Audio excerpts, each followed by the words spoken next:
Et salut à tous et bienvenue dans cette nouvelle vidéo. Alors aujourd'hui on va continuer la vidéo que j'avais fait dernièrement sur les réseaux de neurones récurrents et aujourd'hui on va s'intéresser au LSTM, Long Short Time Memory. Donc dans la dernière vidéo que je mets également en lien dans la description de cette vidéo, j'avais parlé des réseaux de neurones récurrents et du problème qu'il y avait lors de l'entraînement lorsque les séquences en fait qu'on traitait commençaient à être très longues. On avait vu en fait que les réseaux de neurones récurrents, donc contrairement à un réseau de neurones classique qui prend en entrée un input et qui fait du coup les opérations avec les neurones et qui fait une sortie, les réseaux de neurones récurrents, eux, pouvaient gérer des séquences. Donc c'est-à-dire à partir d'un seul input, donc one to many, on pouvait générer plusieurs outputs, ou on pouvait à partir de plusieurs inputs générer un seul output, ou alors à partir de plusieurs inputs séparés dans le temps, générer plusieurs outputs séparés dans le temps. Et on pouvait faire également ça en direct, en synchrone de cette manière, donc many to many. Donc il y a différents formats de réseaux de neurones récurrents qu'on peut effectuer. Mais l'idée générale, c'était que pour pouvoir entraîner ces réseaux de neurones récurrents, généralement on avait le souci du vanish gradient de problème, où le gradient en fait pendant l'entraînement, sachant qu'en fait la dernière valeur qui a été prédite par le réseau de neurones récurrents dépend de plein de valeurs qui sont passées, et ben le gradient devenait de plus en plus petit au fur et à mesure qu'on entraînait ce réseau, et donc on avait vu que ça posait problème. Donc aujourd'hui, on va voir la structure exacte des réseaux de neurones, enfin des LSTM, donc Long Short Time Memory, qui apporte une solution, au moins même si la solution n'est pas encore parfaite, qui apporte notamment une solution pour pouvoir résoudre ce problème. Donc un réseau de neurones récurrents, une cellule classique d'un réseau de neurones récurrents, c'était ça. Donc là, dans la dernière vidéo, je l'avais un petit peu passé rapidement cette slide, donc là je vais revenir un petit peu dessus, et le fait d'expliquer ça, ça va également nous aider à comprendre comment marchent les LSTM, donc Long Short Time Memory, dans la suite de cette vidéo. Donc là en premier, donc un réseau de neurones récurrents, c'est constitué d'une cellule qui ne prend pas seulement donc l'entrée à l'instant t, donc ici xt, donc ça ne prend pas seulement en compte l'entrée à l'instant t, mais ça prend également en compte les valeurs d'activation du layer précédent, de la cellule précédente à l'instant t-1. Donc ici, en fait, l'opération qui est effectuée, elle ne dépend pas seulement de xt, mais elle dépend également de h à t-1. Et donc ht-1, c'est la valeur d'activation du layer de la cellule précédente qui est également utilisée pour pouvoir générer la nouvelle valeur d'activation du layer à la cellule à instant t. Donc l'opération qui est effectuée, elle est ici. Donc en fait ht, donc du coup la valeur du layer de la cellule à l'instant t, c'est égal à cette opération-là qui dépend donc de l'instant t-1 et de x. Et en fait, si on va en détail dans les opérations qui sont vraiment effectuées, ce qui est effectué ici, c'est qu'on voit qu'il y a une matrice qui est multipliée par la valeur d'activation à la cellule précédente, plus une matrice fois les entrées à l'instant t. Et donc cette opération-là, en fait, elle est assez simple à comprendre. En fait, si on se resitue un peu en fait dans un réseau de neurones classique, donc qui prend des entrées, qui effectue une opération, donc là il y a un layer intermédiaire et là il y a une sortie. On voit qu'ici, donc là, il y a 4 neurones sur la couche intermédiaire et 3 neurones en entrée. Et donc, combien il y a et donc, en fait, il a des poids, et donc les poids sont multipliés par les entrées. Donc ici, je l'ai représenté donc, avec NumPy. Donc tout le long de cette vidéo, je vais vous montrer finalement en fait, les opérations mathématiques qu'on voit, à quoi ça correspond vraiment si on utilise NumPy, donc simplement des opérations en Python, pour pouvoir voir exactement qu'est-ce que ça fait. Donc là, en fait, pour pouvoir faire cette opération, donc là c'est un rappel, hein, c'est pour vous montrer, donc là pour pouvoir faire cette opération, il nous faut donc une matrice de poids, il y en a 3 par 4, donc c'est une matrice de 3 par 4, pourquoi 3 par 4 ? Parce qu'il y a 3 entrées et il y a 4 valeurs ici, il y a 4 neurones, donc chacun des 4 neurones a 3 connexions avec donc les 3 entrées. Donc ce neurone là, il y a une connexion ici, donc un poids ici, il y a également un poids ici et il y a un poids ici. Donc si vous n'êtes pas familier avec toute le deep learning de manière générale et ces notions de réseau de neurones, je vous invite à regarder la série que j'ai faite sur le deep learning qui vous permettra de pouvoir vous replonger un peu là-dedans si ce n'est pas déjà fait. Et donc on a donc un poids, on a également des bias, donc qui sont en fait des poids ici qu'on ne voit pas sur les réseaux, enfin sur chacun des neurones, donc il y en a 4 parce qu'il y a 4 neurones, et on a des entrées, donc ici je les génère de manière aléatoire, et donc on a des entrées, donc on en a 3 ici. Et donc pour pouvoir en fait cette opération là, en fait la multiplication de la matrice par les entrées, c'est simplement un dot product entre les entrées et la matrice, qui nous donne un vecteur de 4 valeurs, auquel on va ajouter un bias, où du coup il y a 4 valeurs de bias, une valeur pour chacun des neurones, et on obtient ainsi un arrêt en sortie, on obtient 4 valeurs d'activation, de préactivation en tout cas des neurones. Et enfin, on peut ajouter une fonction d'activation pour avoir la valeur d'activation du layer, où là qui sera constitué de 4 valeurs et qui, selon la valeur d'activation, aura des valeurs qui seront dans un range différent. En l'occurrence, si on utilise par exemple une sigmoïde, on aura des valeurs qui seront entre 0 et 1. Donc on aura des valeurs ici, vous voyez que toutes les valeurs ici, là j'avais des valeurs qui étaient donc au-dessus de 1, par exemple j'étais à 2,0, et donc à partir du moment où j'applique une sigmoïde, donc une valeur d'activation qui est une sigmoïde, toutes les valeurs vont maintenant être entre 0 et 1, vont être calées en fait là-dedans, automatiquement. Et je peux mettre également d'autres valeurs d'activation, donc 10H, qui 10H lui va me mettre toutes les valeurs entre -1 et 1. Donc là c'est pas forcément représentatif parce que toutes les valeurs ici sont au-dessus de 0, mais 10H peut mettre toutes les valeurs entre 0 et 1, donc le range est déjà un peu plus grand. Et donc là je vous fais un petit rappel sur sigmoid et 10H parce que ça va être important à comprendre pour pouvoir comprendre comment marchent les LSTM, Long Short Time Memory. Donc on voit que l'opération qui a été utilisée sur simplement une cellule, on dit que c'était une vanilla recurrent neural network, donc une cellule vanilla, donc en fait c'est une cellule vraiment assez simple, c'est qu'elle fait donc l'opération entre la matrice, donc les poids fois la valeur d'activation de la cellule précédente, elle additionne ça au vecteur qui résulte de l'opération des poids avec l'entrée à l'instant T. Elle additionne donc les deux vecteurs et elle ajoute une fonction d'activation qui est 10H et on se retrouvait avec des valeurs entre -1 et 1 qui pouvaient être ensuite réutilisées pour faire une prédiction sur un output. Et donc là, l'output, ça peut être n'importe quoi, ça peut être qu'un seul neurone en sortie, ça peut être plusieurs neurones, ou alors qu'un seul neurone qui fait une régression. Là, ça peut être ce qu'on veut ici, ça dépend en fait de la taille de la matrice de poids qu'on va définir. Donc, comme on avait dit, quand on faisait simplement cette opération-là, en fait, comme à chaque fois la décision qui devait être prise en fait de la classe, elle dépendait de l'état précédent. En fait, à force, si la séquence est trop longue, si la séquence est vraiment longue, en fait, on se retrouvait avec un problème pour pouvoir modifier correctement les poids pour faire en sorte que la représentation qui est faite de la cellule, donc la valeur d'activation de la cellule, soit cohérente. Et donc, on avait un problème à faire en sorte que cette activation soit cohérente. Et donc pour résoudre ce problème, il y a donc une solution qui, même si elle ne marche pas, même si dans certains cas où vous aurez quand même le problème que sur une longue période de temps, elle ne réussira pas à capturer toutes les informations, elle est en tout cas capable de pouvoir mémoriser des informations sur des séquences beaucoup plus longues. Et ça, c'est donc les LSTM, Long Short Time Memory. Et donc une LSTM, contrairement à une cellule classique d'un RNN, qui est assez simple, on voit que c'est beaucoup plus compliqué dans une LSTM. On voit que c'est toutes ces opérations-là en fait qui sont utilisées.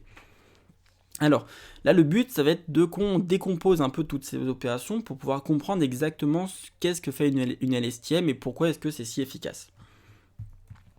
Donc une cellule LSTM, elle a trois grosses opérations principales. Elle a une opération donc forget gate, input gate et output gate. Alors forget gate, qu'est-ce que c'est ? C'est sa capacité à oublier de l'information. C'est-à-dire que la cellule va être capable de pouvoir dire je veux oublier tel type d'informations parce qu'elles me sont plus utiles. Input gate, ça va être je veux ajouter des nouvelles informations parce que ces nouvelles informations-là vont être utiles. Et output gate, c'est à partir des informations maintenant que j'ai oubliées, donc qui sont plus présentes, et à partir des nouvelles informations que j'ai rajoutées, sachant les informations que j'avais stockées avant, quel est l'état de ma cellule à l'instant T. Et donc, pour pouvoir gérer, en fait, pour pouvoir faire un forget gate, input gate et output gate, une cellule LSTM n'a pas seulement un seul état. Donc, on voyait que dans l'état avant, on avait seulement HT qui caractérisait l'état dans lequel se trouvait la cellule. Mais maintenant, en réalité, on va se retrouver avec un autre vecteur, donc qui ne sera pas HT, mais qui sera C. Donc C à l'instant T, et C, ça va être la mémoire en fait de la cellule. Et cette mémoire-là, en fait, la cellule LSTM peut aller écrire dedans, peut aller supprimer des informations qui sont à l'intérieur, et peut utiliser les informations qui sont à l'intérieur pour définir son état à l'instant T. Et donc on va voir exactement qu'est-ce que ça veut dire. Mais en fait, l'idée là, c'est de rajouter une sorte de mémoire. Donc la mémoire, c'est un vecteur qui sera nommé le vecteur C. Et ce vecteur-là, en fait, se comporte comme une mémoire où on peut du coup dire je veux oublier de l'information qui était là-dedans parce qu'elle est plus nécessaire, je veux rajouter de l'information ou je veux utiliser l'information qu'il y a dedans pour définir mon état. Donc on va commencer par voir comment fonctionne le forget gate en fait là-dedans. Donc on va zoomer un petit peu et on va s'intéresser seulement à cette partie-là. Donc là on va s'intéresser seulement à cette petite partie. Et donc cette petite partie, c'est l'opération suivante. Donc cette petite partie, le forget gate, ça se note FT, donc FT qui est comme ça. Et donc FT, qu'est-ce que c'est? C'est une matrice de poids multipliée par un vecteur d'entrée, c'est ce vecteur d'entrée-là, plus le bias. Donc ça, c'est vraiment similaire à quand on regardait en fait l'opération que j'avais effectuée là. Donc on avait ça en fait, plus aussi le bias donc, qui était effectué ici, donc np dot des entrées fois la matrice plus le bias. Ici, c'est exactement ça c'est exactement la même chose, sauf que là en fait il y a un vecteur. Ce vecteur là en fait c'est la concaténation de deux vecteurs, c'est-à-dire qu'on a pris le vecteur de la valeur d'activation de la cellule précédente, donc on avait un vecteur, on le concatène à l'entrée qu'on a de la cellule à l'instant T, on concatène les deux ensemble, et là on obtient un nouveau vecteur. Et ce nouveau vecteur, on le multiplie par une matrice de poids, auquel, donc là on obtient donc un nouvel état auquel on ajoute tous les bytes et on passe tout ça dans une fonction d'activation. Donc là on va voir exactement ce qui se passe.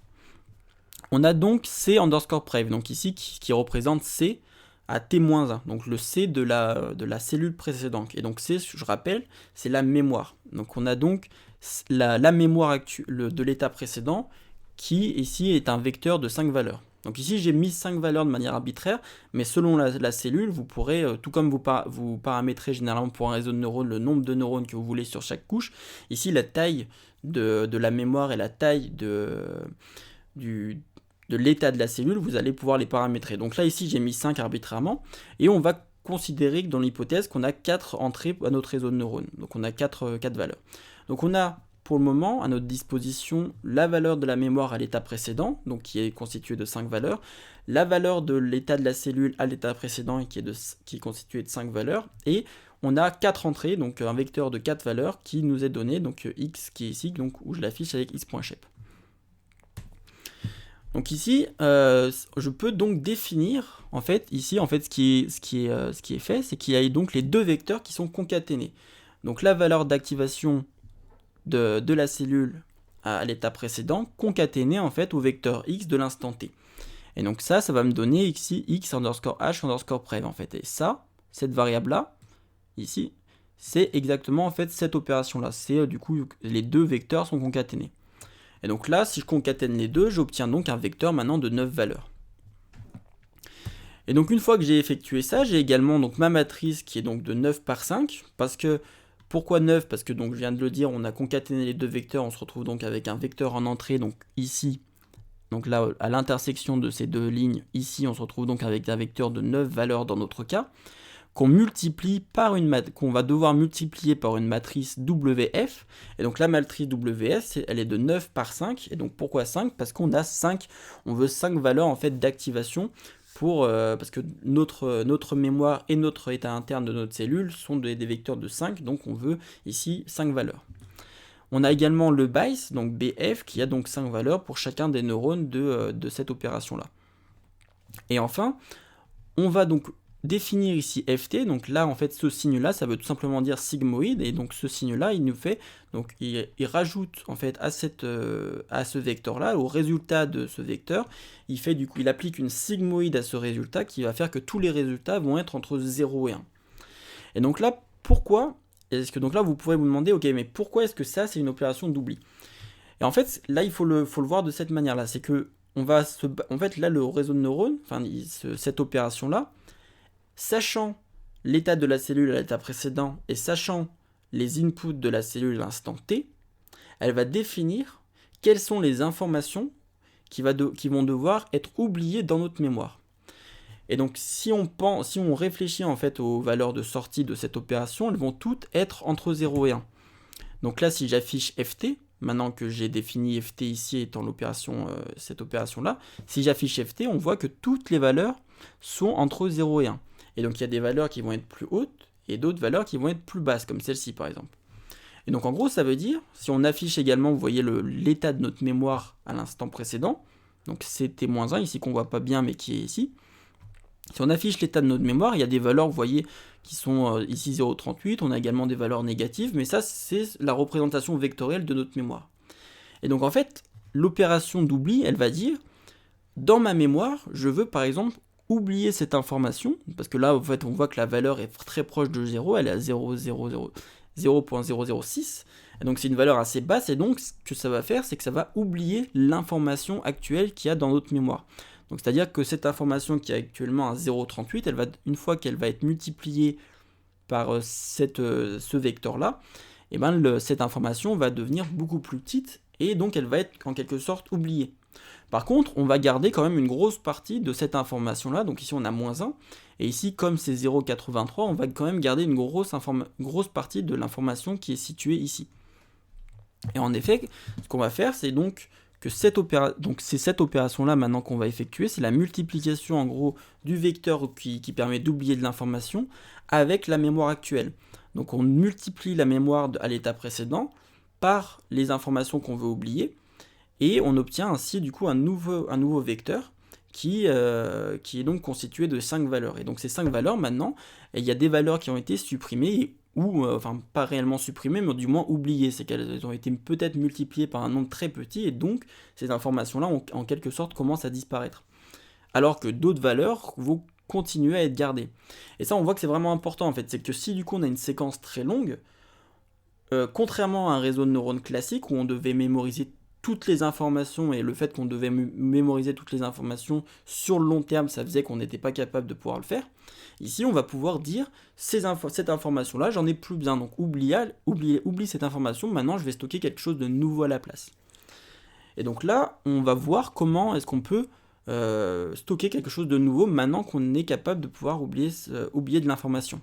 Donc là, tout ce que je vous ai montré en fait ici, donc c'est toute l'opération d'oubli qui permet ici, à partir de l'état de la cellule à l'état précédent, l'entrée que j'ai maintenant, d'oublier de l'information dans la mémoire que j'avais de l'état précédent. Donc ici, on a pu supprimer des informations. Donc maintenant, on va voir comment est-ce qu'on peut rajouter de l'information. Donc maintenant qu'on est capable d'oublier de l'information de notre mémoire, on veut, sachant les nouvelles connaissances qu'on a, par exemple, qui nous viennent de l'instant t, donc de xt, on veut pouvoir ajouter de la connaissance dans cette mémoire, pouvoir dire maintenant il y a telle information qui est nouvelle et que je veux pouvoir garder parce que cette information-là sera pertinente dans le futur à réutiliser dans ma mémoire. Et donc là, je vais pouvoir stocker de l'information. Donc là, encore une fois, on a deux opérations qui vont se faire. On a une opération, donc on va voir celle-ci en premier. On a une opération qui va être donc C, donc là il y a bien un petit chapeau au-dessus, faut faire attention. Une opération qui là encore une fois prend une matrice de poids, donc c'est encore une matrice de poids spécifique pour cette opération-là, qui multiplie ça par la concaténation de l'état de la cellule à l'état précédent et des valeurs en entrée de l'instant t, et on rajoute un BICE à tout ça. Et là on a une activation qui a un 10H.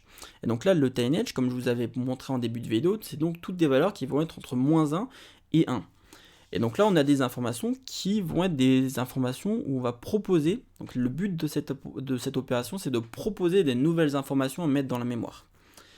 Donc là, c'est une opération en fait qui propose des nouvelles informations. C'est que le résultat de CT, ici, c'est de proposer des nouvelles informations. Donc là, si on voit, en fait, l'opération qui est effectuée, c'est simplement donc np.10h de l'opération entre la matrice WC et la concaténation des deux vecteurs qu'il y a ici, plus le BICE. Et donc là, si j'affiche CT, on voit que j'ai des valeurs entre -1, donc des valeurs négatives ici, et d'autres valeurs qui se rapprochent de 1, des valeurs positives. Et donc là, il y a bien donc 5 valeurs qu'on peut potentiellement ajouter. Et donc maintenant qu'on a des propositions de nouvelles informations qu'on peut mettre dans la mémoire, on va faire une autre opération, donc qui va être IT, donc qui est cette opération-là. Et cette opération, son but, ça va être de définir, ok, on a des propositions de nouvelles informations à mettre. Parmi ces 5 propositions, donc dans notre cas il y en a 5, parmi ces 5 propositions, quelle quantité de ces nouvelles informations je veux ajouter à ma mémoire existante. Et donc pour pouvoir gérer cette quantité, on va donc multiplier les propositions par des valeurs qui sont entre 0 et 1. Et on multiplie, du coup, si une proposition, par exemple, qui a 1, est multiplié par une valeur, par une valeur qui est à 0,99, et ben une grosse quantité de cette nouvelle information va être ajoutée à la mémoire actuelle. Alors que si on a une proposition de cette opération-là qui est par exemple, je sais pas, moins 0,5, et qu'on multiplie ça par 0,01, et ben la nouvelle information de moins 0,5 va pas être vraiment ajoutée finalement à la mémoire. Et donc là c'est pareil, je le montre avec NumPy encore une fois comment on fait. Donc c'est à peu près la même chose mais avec d'autres matrices de poids, ici WI, qu'on fait avec une activation qui est ici sigmoid. Et on obtient donc 5 nouvelles valeurs.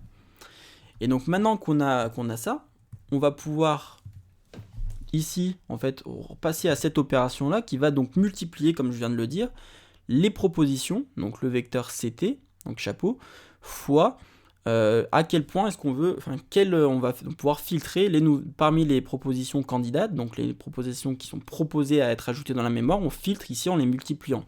Donc en gros, les nouvelles valeurs qu'on va ajouter, donc le new underscore c, ici pour le moment il est égal, donc à ce niveau-là en fait des opérations, il est égal aux propositions fois le filtre des propositions qu'on va finalement ajouter dans la mémoire. Et ça donc les nouvelles propositions candidates, donc new underscore c, on a donc ici un vecteur de 5 valeurs qui vont être ensuite ajoutées à la mémoire existante qui est ici en haut. Et donc là, on va ici faire cette opération-là qui est le plus, et donc on va prendre, et donc finalement, maintenant qu'on en est à ici, la mémoire, donc la valeur de la mémoire à l'instant t, on va maintenant pouvoir la définir. La valeur de la mémoire à l'instant t, elle va être égale à la valeur de la mémoire à l'état précédent, fois ft, donc fois ft parce qu'ici, ici on avait défini le fait qu'on pouvait oublier de l'information, donc premièrement, on fait la valeur de la mémoire à l'état précédent, fois le vecteur qui nous permet d'oublier de l'information, c'est un vecteur qui a des valeurs entre 0 et 1, donc là, en premier temps, on a oublié de l'information ici, et là, on va ajouter de l'information, donc on va faire plus, donc on va prendre le vecteur de 5 valeurs, et on va ajouter un autre vecteur de 5 valeurs, qui est la multiplication entre les propositions qui ont été faites et le filtre des propositions réellement à ajouter au vecteur à la mémoire. Et donc là, on obtient donc un nouveau vecteur, une nouvelle mémoire à l'instant t qui contient toutes les informations qui sont utiles à garder depuis le passé, qui contient également les nouvelles informations qu'on vient d'ajouter dans la mémoire. Et donc voilà, on a pu définir notre mémoire de cette manière-là. Et donc maintenant qu'on a pu stocker ces informations dans la mémoire, on va passer à la dernière opération principale qui est le output gate. Et donc le output gate, son but c'est de définir quel est l'état de la cellule à l'instant t. Là jusqu'à maintenant, tout ce qu'on a fait c'est qu'on a réutilisé l'état de la cellule à l'instant t-1, on a réutilisé les nouvelles informations qu'on avait, on a oublié des informations qui étaient stockées dans la mémoire, et on a ajouté des nouvelles informations dans la mémoire. Donc maintenant la chose qui nous reste à faire c'est de définir quel est l'état de ma cellule à l'instant t. Et donc pour définir l'état de ma cellule à l'instant t, ça va se passer en deux temps. Un premier temps ici qui est OT, donc qui est pareil en fait, c'est une sigmoïde, donc qui va faire donc l'opération avec une nouvelle matrice avec du coup la concaténation des deux vecteurs qu'il y a ici, donc c'est la concaténation qui se passe ici, plus le BICE. Et donc ici encore une fois on obtient un vecteur donc de 5 valeurs. Donc OT ici c'est bien sigmoïde de np dot de la concaténation des deux vecteurs fois les poids associés, on obtient donc bien 5 valeurs. Et donc ici, ce qu'on va faire, c'est que ces 5 valeurs, elles vont également être entre 0 et 1. Et contrairement ici, en fait, au forget gate, ici, qui était utilisé pour oublier de l'information, le but de ce vecteur-là de 5 valeurs, où les valeurs sont entre 0 et 1, ça va être de sélectionner des informations dans la mémoire. Donc on va avoir en fait des valeurs qui sont entre 0 et 1, et ce qu'on va faire, c'est qu'on va multiplier ça par la mémoire actuelle. Donc en fait, on prend la mémoire actuelle, on la passe dans une valeur d'activation qui est tanh, pour avoir que des valeurs entre -1 et 1 dans la mémoire, et on multiplie ces valeurs par OT ici, qui sélectionne finalement en fait exactement les valeurs dont on a besoin dans notre mémoire. En fait, il faut le voir vraiment comme si en fait on avait ici un vecteur. Donc là, hop, je vais simplement vous montrer. Donc j'importe NumPy. Donc j'ai ma mémoire, mettons, qui est constituée de plein de valeurs, donc de -1, 1, 0.5 et de 0.6. Donc dans cette mémoire, il y a des informations qui sont importantes, mais d'autres informations qui ne sont pas forcément importantes pour définir l'état de ma cellule à l'instant T. Par exemple, si vous voulez définir le prochain mot, il y a peut-être dans une phrase, mettons qu'il y a une phrase, il y a toute une phrase remplie de mots et vous voulez définir le prochain mot, tous les mots qui sont stockés dans la mémoire et qui étaient importants ne sont pas forcément importants pour pouvoir définir le prochain mot à prédire. Potentiellement, dans cette mémoire que vous avez stockée, tout n'est pas important. Tout comme vous stockez dans votre cerveau plein d'informations et que vous n'avez pas à chaque fois besoin de toute l'information pour pouvoir faire une prédiction, pour pouvoir parler ou prendre une décision. Et donc vous avez besoin de pouvoir filtrer les informations pour seulement garder les informations nécessaires. Et donc là, par exemple, OT, ici qu'on a, c'est donc que des valeurs entre 0 et 1, donc ça pourrait par exemple être 0.01 pour la première valeur parce qu'elle n'est pas importante, 0.01 pour cette valeur parce qu'elle n'est pas non plus très importante. Par contre, celle-ci, les trois dernières pourraient être très importantes, celle-ci un tout petit peu moins, et celle-ci pas mal. Et donc là, si on fait C fois OT, hop, alors il faut juste... Là, je vais mettre ça en arrêt. Hop, np.arrêt de OT. Voilà. Et donc là, maintenant, si je fais C par OT, j'ai mis 5 valeurs dans une. 1, 2, 3, 4. Ok, là, 5. Hop. Donc là, faire. Donc là, c'est OT, je vais le refaire. Donc pas beaucoup d'importance sur celle-ci. Celle-ci. Donc là, par contre, les deux dernières, on va porter beaucoup d'importance aux deux dernières, donc 0,9 et 0,9. Hop. Et donc là, maintenant, si je multiplie du coup C par OT, qu'est-ce que j'obtiens? On voit que par rapport aux informations qui étaient stockées normalement dans ma mémoire, qui étaient -1, 1, 0,5 et 0,6, une fois que je l'ai multiplié par OT, ici, sachant que OT est entre 0 et 1, j'ai gardé seulement une petite partie de cette information qui me semblait importante et une partie de cette information qui me semblait importante. Et donc ça nous permet de définir l'état de la cellule à l'état actuel qui est acheté et qui dépend donc des informations seulement qu'on a gardées de la mémoire. Et en fait, on sait qu'il faut garder seulement ces informations de la mémoire grâce à l'état de la cellule à l'état précédent et aux nouvelles informations qu'on peut avoir. Grâce à ça, en fait, on définit quelles informations est-ce qu'on va récupérer dans notre mémoire. Donc voilà. Et donc là, grâce à toutes ces opérations, on a vu que les cellules LSTM pouvaient donc avoir une mémoire, avaient un état de la cellule, on peut oublier des informations, ajouter des informations et grâce aux informations qu'il y a dans la mémoire, définir quelles informations piocher dans cette mémoire pour définir l'état de la cellule à l'instant T, qui est ici HT, et ce HT qui pourra être ensuite utilisé pour faire une prédiction et pour donc définir un output à notre cellule.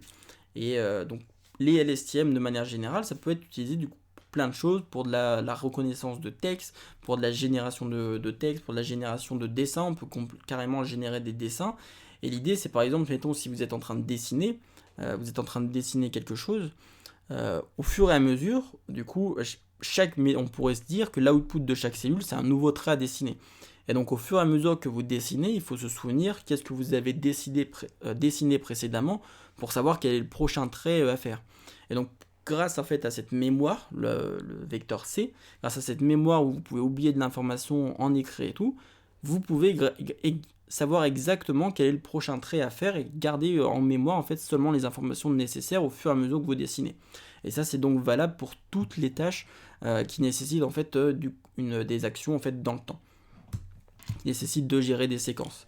Et donc le problème qu'on avait au début, qui était le Vanillage Gradient problème, grâce à cette mémoire en fait qu'on a pu ajouter, elle va vous permettre on va pouvoir résoudre en partie en fait ce problème-là, car on n'est pas obligé de retenir toute l'information durant la backpropagation, mais on peut avoir en fait une sorte de mémoire qui se comporte à peu près intelligemment pour garder seulement l'information qui est pertinente. Donc voilà, donc j'espère que ça vous aura aidé à comprendre les LSTM.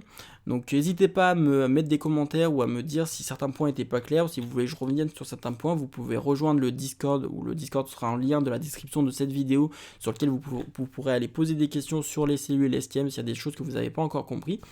En attendant, n'hésitez pas à partager ces vidéos, à vous abonner si ce n'est pas déjà fait, et moi je vous dis à la prochaine.